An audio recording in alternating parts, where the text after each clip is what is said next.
naniniwala tayo doon sa kasabihan na habang may buhay, may Pag-asa. habang may buhay, may Pag-asa. habang may buhay, may Pag-asa.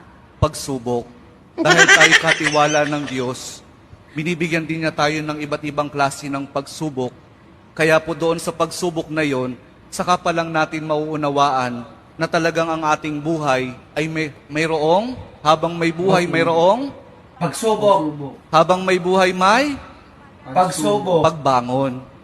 Huwag niyong hayaan na kapag meron kayong pinagdaraan ng pagsubok, ay hindi kayo babangon. Kailangan meron tayong pagsumikap na pagtsatsagaan natin yung ating mga pagsubok na pinagdaraanan.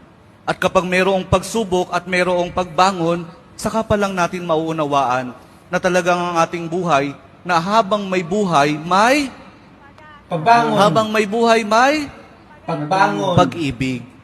Ang pag-ibig na nagmumula kay Jesus lamang sa ating mahal na poong Jesus Nazareno. Dahil doon, kapag naunawaan natin itong mga bagay na ito, na habang may buhay, may pagsubok, may pagbangon at may pag-ibig na nagmumula lamang kay Jesus, saka pa lang natin mauunawaan at matatanggap na talagang habang may buhay, may